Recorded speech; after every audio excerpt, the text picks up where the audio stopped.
17. Goliath. The Philistines drew up their troops for battle.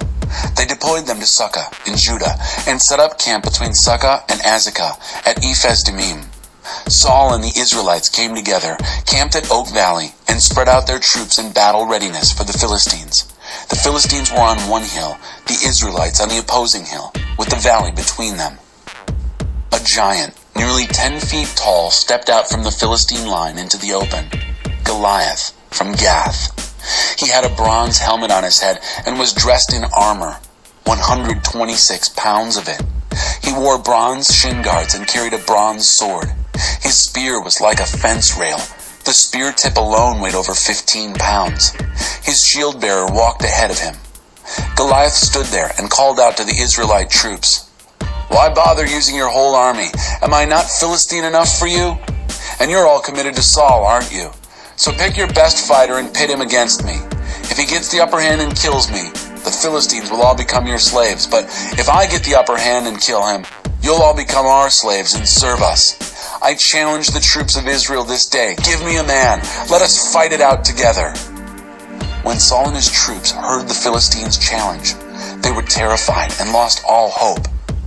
Enter David. He was the son of Jesse, the Ephrathite from Bethlehem in Judah.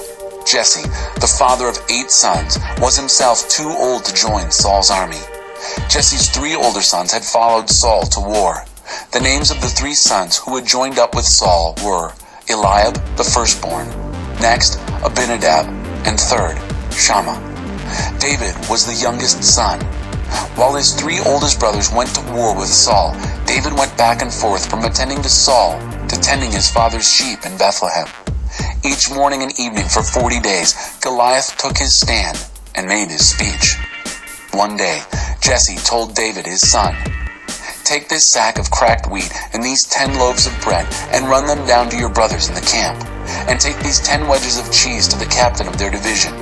Check in on your brothers to see whether they are getting along all right, and let me know how they are doing. Saul and your brothers and all the Israelites in their war with the Philistines in the Oak Valley." David was up at the crack of dawn, and, having arranged for someone to tend his flock, took the food and was on his way just as Jesse had directed him. He arrived at the camp just as the army was moving into battle formation, shouting the war cry. Israel and the Philistines moved into position, facing each other, battle ready. David left his bundles of food in the care of a sentry, ran to the troops who were deployed, and greeted his brothers. While they were talking together, the Philistine champion, Goliath of Gath, stepped out from the front lines of the Philistines and gave his usual challenge. David heard him. The Israelites, to a man, fell back the moment they saw the giant, totally frightened. The talk among the troops was, "Have you ever seen anything like this?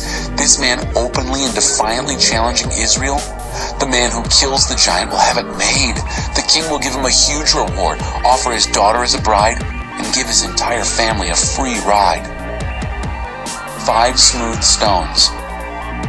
David, who was talking to the men standing around him, asked, "What's in it for the man who kills that Philistine and gets rid of this ugly blot on Israel's honor? Who does he think he is anyway? This uncircumcised Philistine taunting the armies of God alive." They told him what everyone was saying about what the king would do for the man who killed the Philistine. Eliab, his older brother, heard David fraternizing with the men and lost his temper. "What are you doing here? Why aren't you minding your own business, tending that scrawny flock of sheep? I know what you're up to. You've come down here to see the sights, hoping for a ringside seat at a bloody battle." "What is it with you?" replied David. "All I did was ask a question." Ignoring his brother, he turned to someone else, asked the same question, and got the same answer as before. The things David was saying were picked up and reported to Saul. Saul sent for him. "Master," said David, "don't give up hope. I'm ready to go and fight this Philistine." Saul answered David, "You can't go and fight this Philistine. You're too young and inexperienced, and he's been at this fighting business since before you were born." David said, "I've been a shepherd, tending sheep for my father. Whenever a lion or bear came and took a lamb from the flock, I'd go after it, knock it down, and rescue the lamb. If it turned on me, I'd grab it by the throat, wring its neck, and kill it.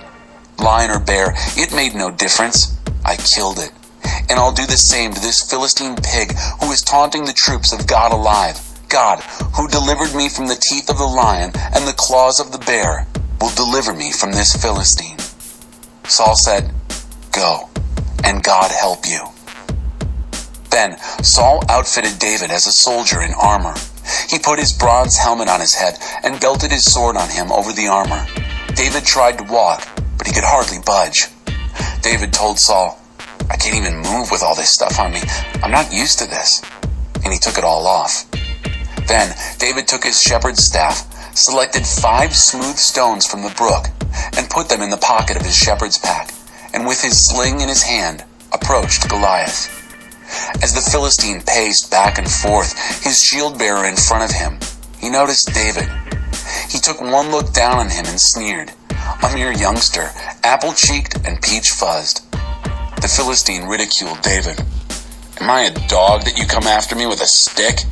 And he cursed him by his gods. "Come on," said the Philistine, "I'll make roadkill of you for the buzzards. I'll turn you into a tasty morsel for the field mice." David answered, "You come at me with sword and spear and battle axe. I come at you in the name of God of the angel armies, the God of Israel's troops, whom you curse and mock. This very day, God is handing you over to me. I'm about to kill you, cut off your head, and serve up your body and the bodies of your Philistine buddies to the crows and coyotes. The whole earth will know that there's an extraordinary God in Israel, and everyone gathered here will learn that God doesn't save by means of sword or spear. The battle belongs to God. He's handing you to us on a platter." That roused the Philistine, and he started toward David.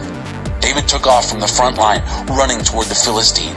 David reached into his pocket for a stone, slung it, and hit the Philistine hard in the forehead, embedding the stone deeply. The Philistine crashed, face down in the dirt. That's how David beat the Philistine, with a sling and a stone. He hit him and killed him. No sword for David. Then David ran up to the Philistine and stood over him, pulled the giant's sword from its sheath, and finished the job by cutting off his head. When the Philistines saw that their great champion was dead, they scattered, running for their lives. The men of Israel and Judah were up on their feet, shouting. They chased the Philistines all the way to the outskirts of Gath and the gates of Ekron. Wounded Philistines were strewn along the Shaaraim road all the way to Gath and Ekron. After chasing the Philistines, the Israelites came back and looted their camp. David took the Philistine's head and brought it to Jerusalem. But the giant's weapons he placed in his own tent. When Saul saw David go out to meet the Philistine, he said to Abner, commander of the army, "Tell me about this young man's family." Abner said, "For the life of me, O king, I don't know." The king said, "Well, find out the lineage of this raw youth." As soon as David came back from killing the Philistine, Abner brought him, the Philistine's head still in his hand, straight to Saul. Saul asked him, "Young man, whose son are you?" "I'm the son of your servant Jesse," said David, "the one who lives in Bethlehem."